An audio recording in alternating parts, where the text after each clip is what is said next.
Los saludamos con un fuerte abrazo a todos los que nos acompañan a esta hora en este repaso de la lección de escuela sabática, la número 1 de este nuevo trimestre, el libro de Éxodo. Agradecemos a todos los que nos han acompañado, a todos los que de vuelta vienen para estos repasos de lección de escuela sabática y queremos invitarlos para que nos sigan acompañando con su like, también con compartir este video para que pueda llegar a muchas personas más y podamos ahondar un poco más en las lecciones de la escuela sabática. Queremos iniciar con una palabra de oración, así que los invito donde estamos para que inclinemos el rostro y tengamos una palabra de oración. Te agradecemos, buen Dios y buen Padre, porque eres bueno. Te agradecemos por esta bella oportunidad de estudiar el repaso de la lección. Así que imploramos la presencia de tu Santo Espíritu, la guía de tu Santo Espíritu y que toda la sabiduría venga del cielo en el nombre de Jesús. Amén, Señor. Amén. Muy bien, como es costumbre, hemos preparado una presentación muy especial, así que vamos a colocarla en la pantalla y es nuestro inicio, nuestra primera lección del libro de Éxodo. Y quiero ir inmediatamente a nuestro versículo de memoria que se encuentra en Éxodo capítulo 2, versículos 23 al 25, que dicta de la siguiente manera. Aconteció que después de muchos días murió el rey de Egipto.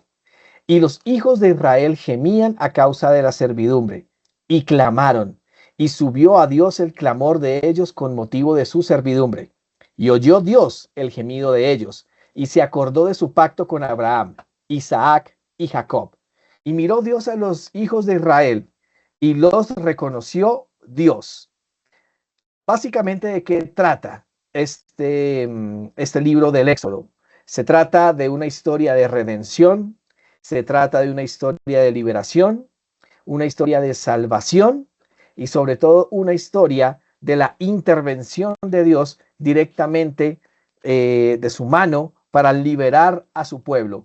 Una intervención donde se muestra el gran poder de Dios, donde se muestra precisamente el amor de Dios también, pero también la justicia de Dios cuando tiene que aplicarla. Así que es muy interesante lo que vamos a ver en el repaso de esta lección. Así que vamos al primer punto. Y hay un principio fundamental para que lo tengamos presente. Y es que los ojos, mientras estén puestos en Dios, nos llevará a la tierra prometida. Así que sin importar las vicisitudes, sin importar que haya una multitud mixta, y esto lo veremos mucho más adelante durante el trimestre, sin importar ello, los ojos siempre puestos en Dios mientras nos lleva a la tierra prometida. Siempre los ojos enfocados allí. ¿Que puede fallar el ser humano? Claro que sí, por esa misma razón, somos seres humanos, somos carne. Nuestros ojos siempre puestos en Dios mientras nos lleva a la tierra prometida. Así que de esta manera vamos a la primera parte de nuestra lección que habla del pueblo de Dios en Egipto y vamos a mirar un poco del trasfondo para poder entender un poco más cómo era todo este trasfondo precisamente antes del nacimiento de Moisés. Génesis capítulo 1 y versículos 1 al 7 los estamos citando en este momento, específicamente versículo 1 y versículo 7.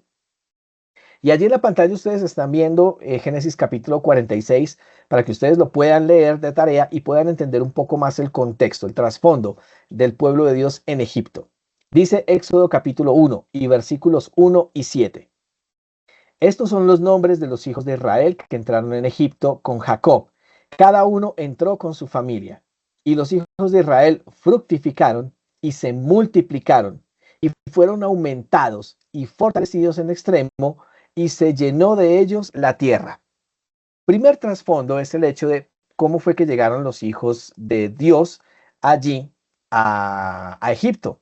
En Génesis capítulo 46 se nos narra precisamente que José, después de todo lo que vivió y después de un encuentro con sus hermanos, después de haberlos reconocido y hacerle entender a sus hermanos acerca del perdón, de su perdón hacia ellos y que no tenía rencores, y de entender que el propósito de Dios al llevarlo a Egipto y entender el propósito de Dios por lo que tuvo que pasar José durante todo eso, su estancia en Egipto, la venta por parte de sus hermanos, su esclavitud, el tiempo en la cárcel, todo eso era un propósito grande para traer a, a Jacob precisamente junto con sus hermanos para que no murieran de hambre, para precisamente cumplir esa promesa de la tierra prometida. Allí se encuentra precisamente todo mucho más especificado.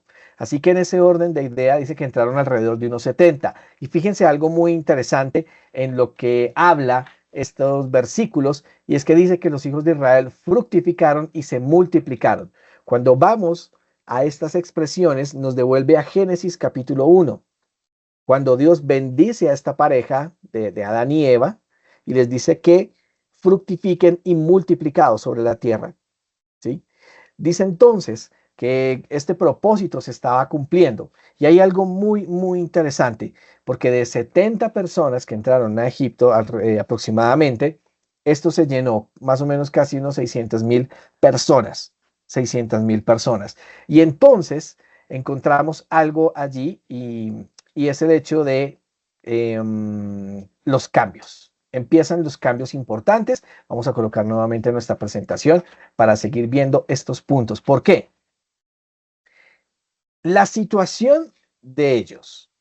Cuando leemos Éxodo capítulo 1 de los versículos 8 al 11, encontramos esta realidad. De los versículos 1 al 7 me muestra precisamente, o me dice, que los hijos de Israel estaban en Egipto, fructificaron. De los versículos 8 al 11 cambia la situación. Hay algo allí que empieza a cambiar, ¿sí? Con respecto a su vida y con respecto a su estadía.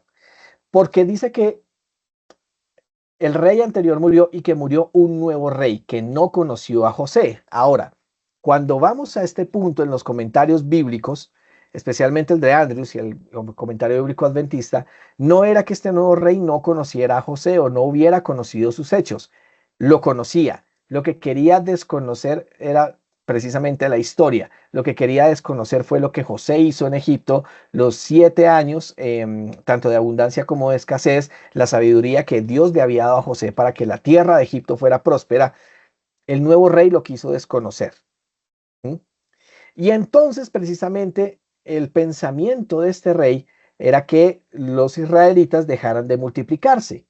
No quería que se multiplicaran más. Fíjese que esto tiene mucho que ver con el pensamiento del enemigo. Y entonces los empieza a oprimir con tributos, opresión con cargas adicionales, trabajos muy pesados. Ese era el trasfondo. Sube un rey que quiere desconocer lo que hizo José, lo que disculpen, la prosperidad que trajo a Egipto, la quiso desconocer, no quiere que el pueblo se multiplique más y empieza a darles una tremenda y grandísima carga. Así que vamos a ver unos datos importantes, porque resulta que en los tiempos de José gobernaban los Ixos que ustedes están viendo allí en la pantalla. Y se preguntarán ustedes, bueno, David, ¿quiénes son los Ixos? Básicamente la palabra Ixo significa el extranjero que gobierna. Los Ixos, precisamente, son un pueblo también que venía de Oriente y básicamente era un pueblo semita. Por ende, se entiende la conexión con José, se entiende por qué estaban tan afines con José, con el Dios de Abraham, de Isaac y de Jacob. Los Ixos, al ser un pueblo semita, se entendieron a la maravilla con Moisés. Perdón, con José, con Moisés. Se entendieron a la maravilla con José. En ese orden de ideas, nos cuenta la historia que fue precisamente Amosis I quien expulsó a los Ixos de la parte baja de Egipto, que era donde gobernaban estos Ixos, y subió al poder y comienza lo que se llama un nuevo reino. Este Amosis I fue precisamente quien quiso desconocer todos los hechos de José. Y entonces empieza a levantarse un falso patriotismo donde indica precisamente a todo el pueblo egipcio lo que dice la escritura y es, no conviene que se multipliquen tanto porque a la hora de la guerra se podrían ir en contra de nosotros. Y comienza la opresión a los israelitas. El hecho es que los Ixos fueron muy importantes en su momento para que el propósito de Dios también se cumpliera en José. Porque al ser un pueblo semita, había una gran unión entre sus ideas y formas de pensamiento y muchas cosas más. Esto nos lo cuenta la historia, la historia. Ahora, para terminar esta primera parte de la lección, hay algo supremamente bueno y es que a menudo lo que nosotros vemos como una opresión es el inicio de un gran milagro. Entonces, tal vez en tu vida, tal vez en la vida de cada uno de nosotros, sentimos opresión por varias cosas. Alguien que nos quiere hacer la vida un poco amarga, personas que desean entonces perseguirnos a causa de nuestra creencia. Eh, Hay múltiples factores por los cuales nos sentimos oprimidos, pero a menudo todo esto se convierte o es el inicio de un gran milagro. Así pasó en el libro del Éxodo. Vamos a la segunda parte de nuestra lección y es ver un poco el trasfondo histórico de lo que narra precisamente esta parte de la lección de escuela sabática. Génesis 39 y el versículo 2 nos muestra precisamente cuál fue la razón por la que José prosperó tanto. Y nos dice precisamente este versículo, mas Jehová estaba con José y fue varón próspero y estaba en la casa de su amo, el egipcio. Así que en ese orden de ideas, todo el trasfondo que hemos visto hasta ahora, ¿sí? Nos lleva a fijar la mirada en que la prosperidad de José se debió a que el Señor estaba con él, a que el Dios de Abraham, Isaac y Jacob estaba con él. Y fue un varón próspero. Fue lo que le permitió precisamente que fuera grande, prácticamente el segundo al mando en las tierras de Egipto. En ese orden de ideas, la historia precisamente sugiere que, lo que hemos visto antes, el rey anterior quiso desconocer los hechos de José. Así que viendo todo este trasfondo, podemos ir a la siguiente parte de nuestra lección, que son las parteras hebreas. ¿Qué tiene que ver todo esto? Fíjense ustedes, Salmo capítulo 50, versículo 15. La lección precisamente coloca allí este texto y vamos a analizarlo un poco. Nos dice, e invócame en el día de la angustia, te libraré y tú me honrarás. Y es un versículo muy hermoso porque esto nos muestra precisamente que el Dios de Abraham, Isaac y Jacob está presto a atender a todos aquellos hijos que lo buscan en el momento de la angustia. Y Él está dispuesto, Él es fiel para librar precisamente a sus hijos de esta opresión. Así que las parteras hebreas tienen una parte muy importante dentro de toda esta historia del trasfondo antes del nacimiento de Moisés. La imagen que ustedes están viendo allí, que la voy a señalar específicamente, corresponde a lo que se llama un asiento de partera, ¿sí? Un asiento de partera y básicamente allí era donde se atendían pues los partos y donde la mayoría de niños pues en las épocas antiguas nacían. La imagen específicamente corresponde a lo que se conoce como un stillbirth, en el inglés se conoce como un stillbirth de la época de Mesopotamia. No era muy diferente en las demás culturas, pero pues esta era la forma y allí pues las parteras atendían estos partos. Y entonces la Biblia nos nombra a dos muy importantes, que una se llama Cifra y otra Púa. En sus nombres, Shifra y Púa, significan lo que ustedes ven en la pantalla. Una significa hermosa o belleza y Púa significa esplendor o brillo. La escritura precisamente en los versículos 12 al 22 de Éxodo 1 nos narran la historia de lo que Faraón quería con ellas. Pero analicemos un poquito los versículos que estamos aquí viendo en la pantalla. El versículo 12 dice, cuanto más se oprimía al pueblo, más se multiplicaba. Fíjense ustedes que hay algo importante aquí, y es que el enemigo, Satanás, quiere tratar de poner opresión a la humanidad completa a fin de que los hijos de Dios no se multipliquen. Y no necesariamente estamos hablando de reproducción. Estamos hablando de que las personas que son precisamente esclavas de Satanás no conozcan a Dios, no se conviertan al cristianismo, no se quieran zafar de las cadenas, no se quieran zafar de sus pecados. Por eso pone cuanta traba, pone opresión. Si usted deja de trabajar el sábado, usted se va a morir de hambre, usted no va a tener cómo pagar el colegio de sus hijos, la universidad de sus hijos, el mercado. Todas estas opresiones hacen, hacen que muchas personas quieran desistir de este camino de ser cristiano. Pero la Biblia dice que cuanto más opresión, más se multiplicaban. Y entonces viene la orden de Faraón en el versículo 16. ¿Y cuál fue esa orden del Faraón?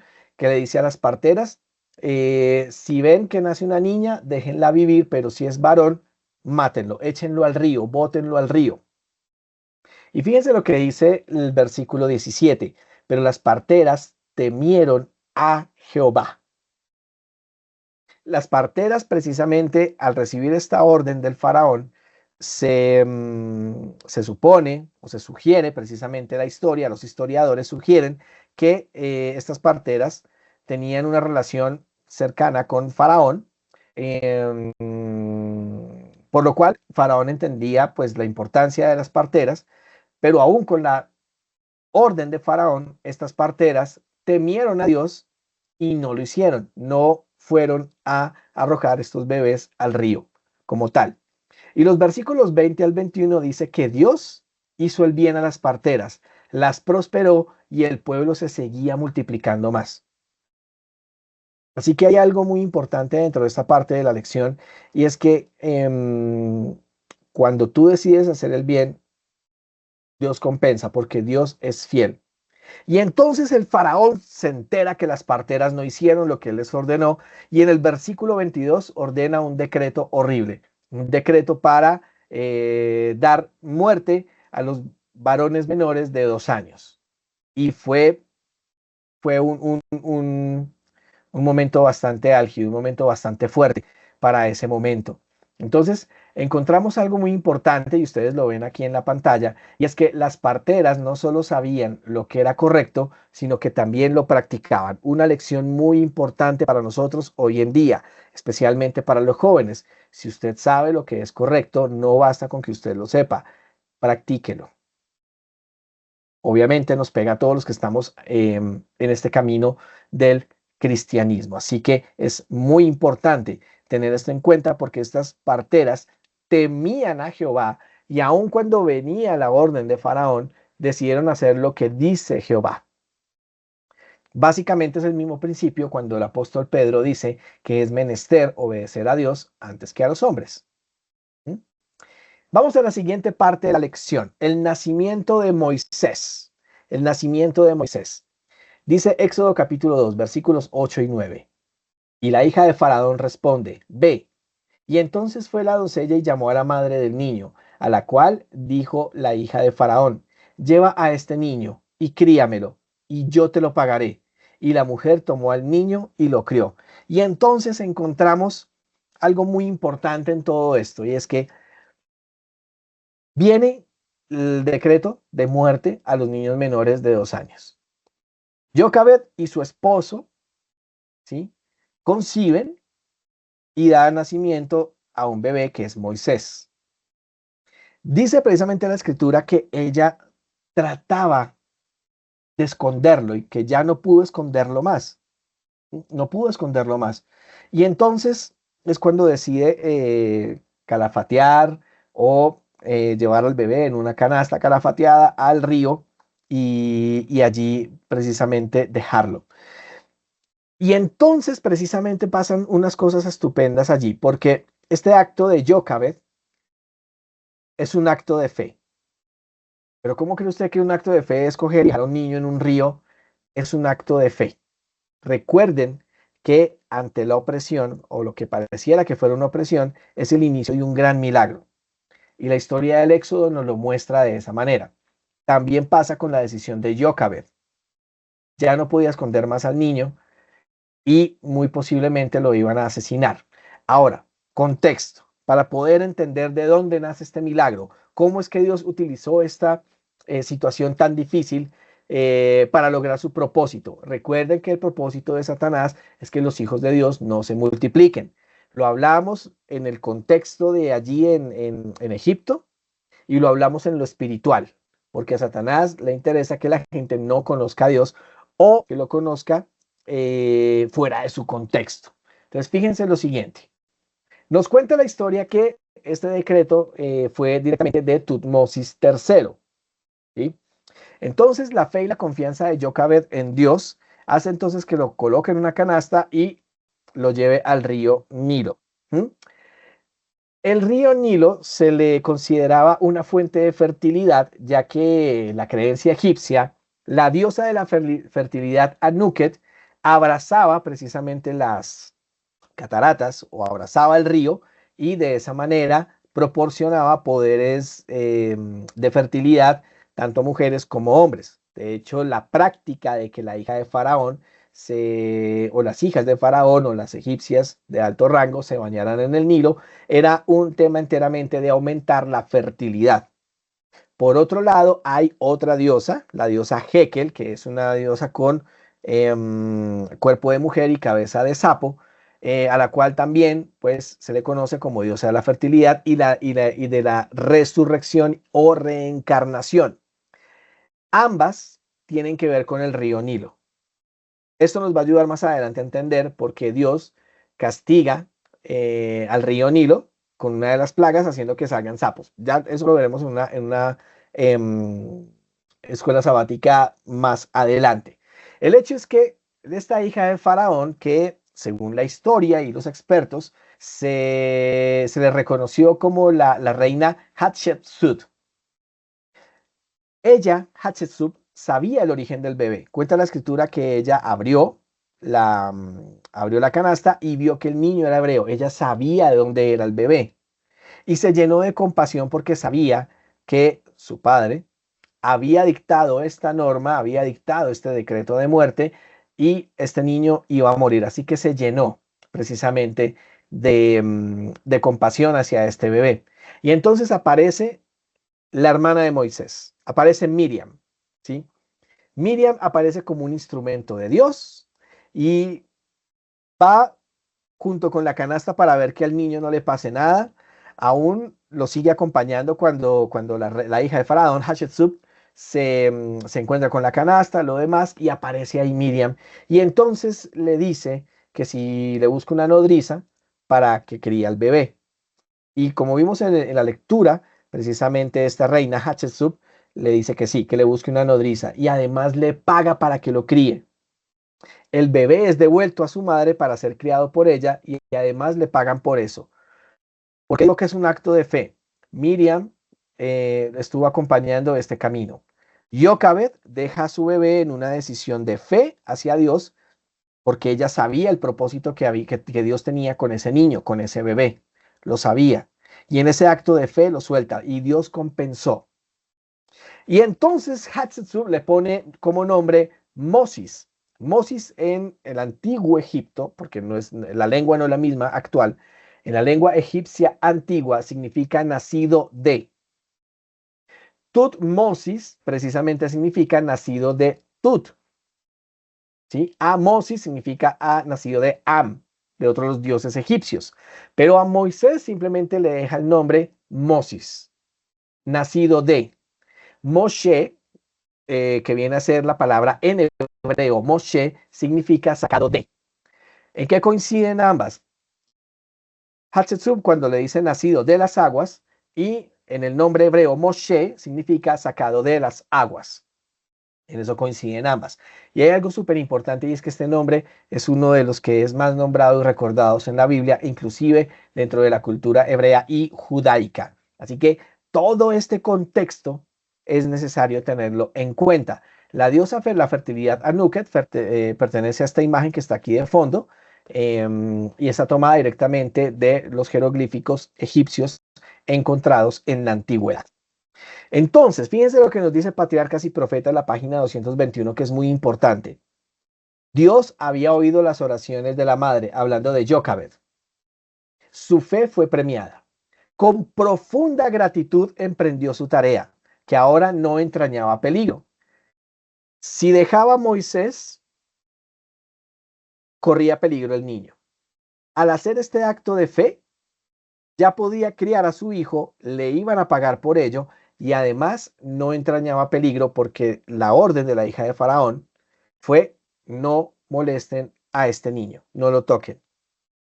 Por eso, increíble este texto, es muy bueno. Con profunda gratitud emprendió su tarea que ahora no entrañaba peligro. Aprovechó fielmente la oportunidad de educar a su hijo para Dios. Estaba segura de que si había algo preservado para una gran obra y sabía que pronto debería entregarlo a su madre adoptiva y se vería rodeado de influencias que que tenderían a apartarlo de Dios. Todo esto la hizo más diligente y cuidadosa en su instrucción. Y esto es algo que debería traernos nosotros a la actualidad. Y es que debemos criar a nuestros hijos con el temor de Dios, educar a nuestros hijos para Dios. Cuando ellos crezcan, lleguen a la preadolescencia, ellos van a estar rodeados de muchas cosas que van a atender y que el enemigo usará como instrumentos para alejarlos de Dios. Por eso es importante que como padres de familia seamos diligentes en instruir a nuestros hijos en el camino de Dios.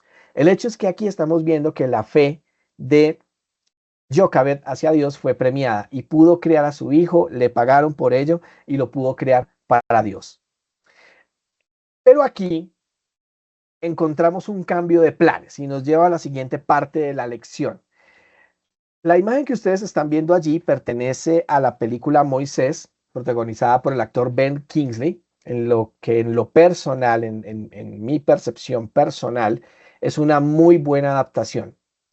¿Tiene errores? Sí, por supuesto que los tiene, pero es, digamos, una de las mejores adaptaciones del libro de Éxodo que he podido encontrar. Si pueden verla, se la recomiendo. Es muy buena película.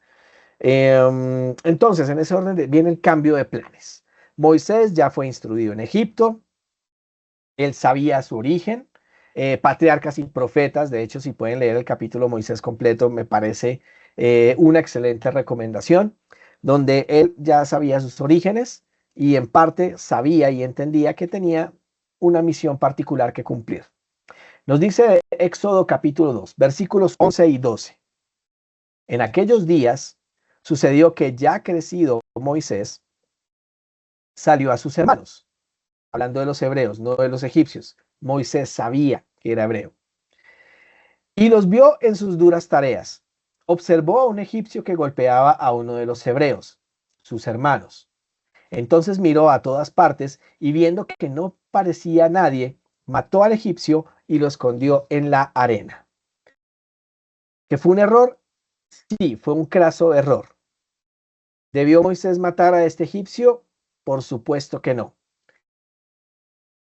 Esto obviamente tuvo consecuencias. Moisés tuvo que huir porque en ese tiempo una de las leyes era que cualquier persona que matara a un egipcio era reo de muerte. Posteriormente, en la época romana, pasó exactamente lo mismo. Cualquiera que matara a un ciudadano romano eh, era reo de muerte de manera inmediata. Pero entonces hay que tener en cuenta aspectos muy importantes. Primero era que Moisés se identificaba con ese pueblo oprimido. Moisés se identificaba con ellos. Moisés se indignaba por la injusticia, no le gustaba precisamente ver este tipo de injusticias y ver cómo las personas estaban siendo fuertemente oprimidas. Sentía dentro de sí un sentido de justicia y ese sentido de justicia fue el que su mamá le enseñó desde la niñez. Aquello de no robarás, aquello de no matarás. Había un sentido de justicia dentro de Moisés y se sentía precisamente identificado con sus hermanos hebreos, aunque él estaba en una posición, llamémoslo, privilegiada. ¿Mm? Resulta que Moisés, según el libro Patriarcas y Profetas, los visitaba seguido para darles ánimo, para recordarles, miren, recuerden que Jehová ha prometido liberarlos, recuerden que la mano del Señor pronto estará aquí y los librará de este yugo egipcio. Falta poco, falta muy poco. ¿Mm? Recuerden que esta promesa se le hizo a Abraham, Isaac y Jacob, recuerden todo eso. ¿Mm? Pero él pensaba que los hebreos entendían que a través de él eran liberados. Me explico. Moisés sabía que tenía una tarea especial, pero Moisés pensaba que todos sus hermanos hebreos entendían que a través de Moisés serían liberados. Él pensaba eso, no, ellos saben que yo los voy a liberar, entonces la cosa va a ser sencilla. Sin embargo, precisamente al matar al egipcio y hacer las cosas como Dios no pidió que lo hiciera, demostró que Moisés no estaba preparado para efectuar la gran obra de Dios. Todavía no estaba preparado. Y fíjense precisamente lo que nos dice Patriarcas y Profetas. En la página 225, capítulo Moisés, nos dice lo siguiente. Al dar muerte al egipcio, Moisés había caído en el mismo error que cometieron tan a menudo sus antepasados. Es decir, había intentado realizar por sí mismo lo que Dios había prometido hacer. Dios no se proponía libertar a su pueblo mediante la guerra, como pensó Moisés, sino por su propio gran poder, para que la gloria fuese atribuida solo a él. No obstante, aún de este acto apresurado se valió el Señor para cumplir sus propósitos. Y esto nos deja una enseñanza, y es que a veces nosotros queremos ayudar a Dios y queremos hacer las cosas a nuestra manera. Dios dice en muchas ocasiones que no es con espada, sino con mi espíritu. Dios dice que en muchas ocasiones las cosas se hacen conforme a su providencia, y esto aplica para el estudio, aplica para el trabajo, aplica a la hora de contraer nupcias. Es la forma que Dios quiere que se haga. Pero a veces nosotros queremos ayudarle a Dios, y al hacer las cosas o al querer ayudar a Dios, terminamos cometiendo muchísimos errores. Es por eso que a veces, pues, muchas personas terminan mal casadas, por apresurarse, por querer ayudar a Dios, terminan tal vez en situaciones bastante difíciles. Entonces, si usted tiene ganas de ayudar a Dios haciendo las cosas en su propia sabiduría, no lo haga. Es mejor no hacerlo. Para los que lo hemos hecho en épocas anteriores, ya sabemos que es mejor ser pacientes y esperar realmente que Dios apruebe o nos diga exactamente qué debemos hacer. La escritura precisamente nos da la respuesta a todo ello. Sin embargo, nos dice que Dios se valió de este acto para cumplir sus propósitos.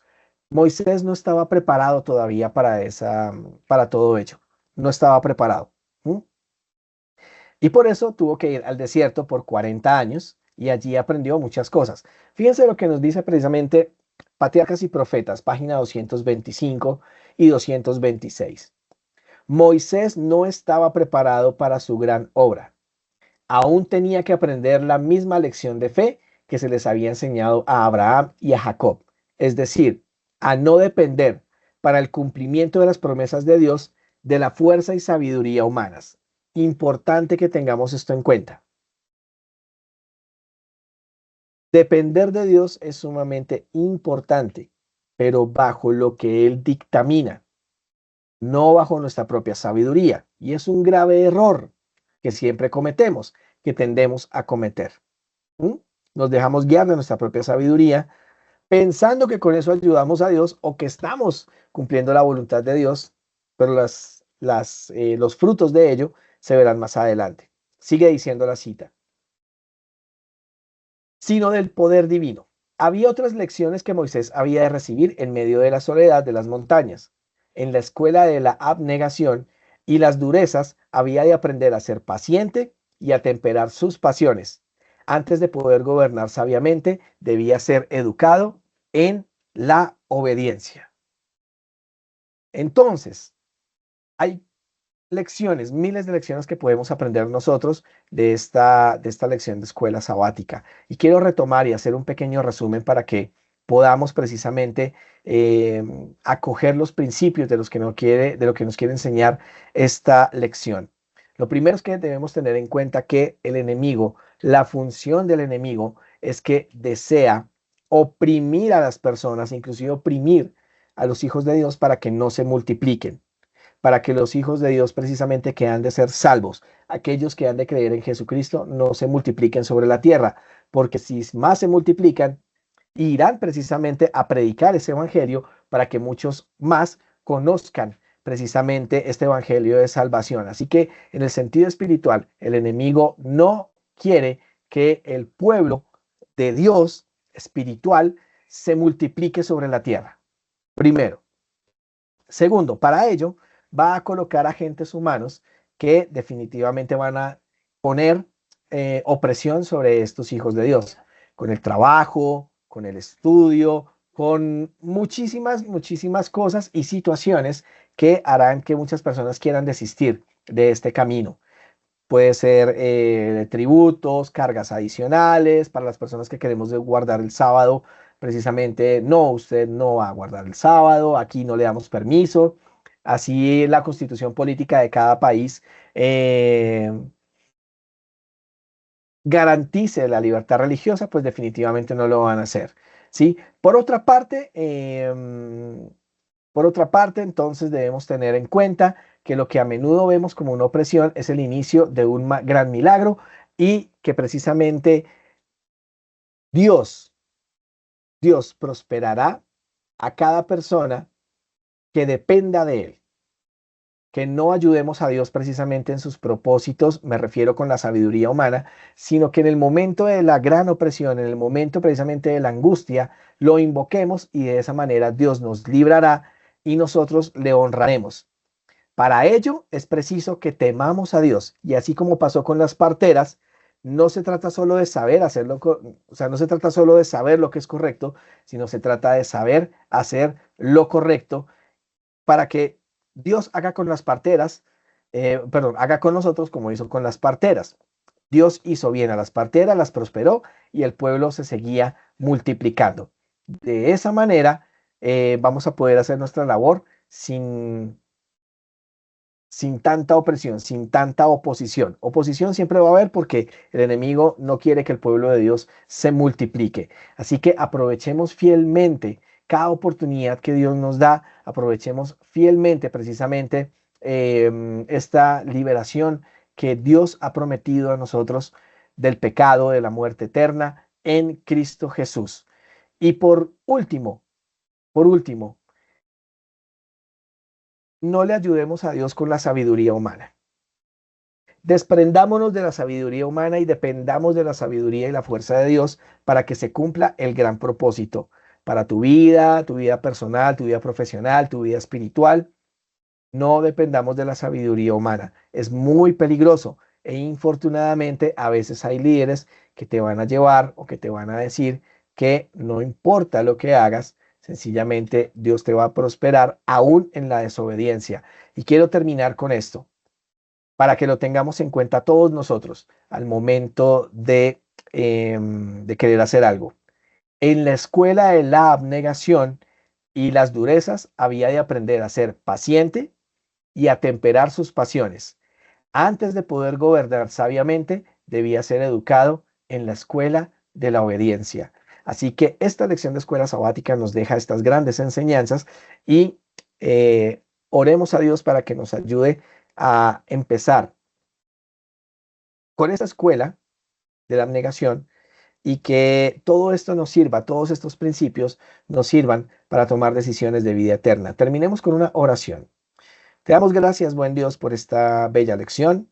Queremos implorarte que la implementes en nuestra mente, que nos permitas entender y avanzar en este camino de la fe, dependiendo única y exclusivamente de ti y no de la sabiduría humana. Nos encomendamos en tus manos y por favor acompáñanos en el nombre de Jesús. Amén, Señor. Amén. Muy bien, damos gracias nuevamente a todos los que nos acompañaron. Recuerde su like, recuerde compartir para que muchas personas más puedan estudiar con nosotros estas lecciones de escuela sabática. Nos vemos la próxima semana. Dios los bendiga.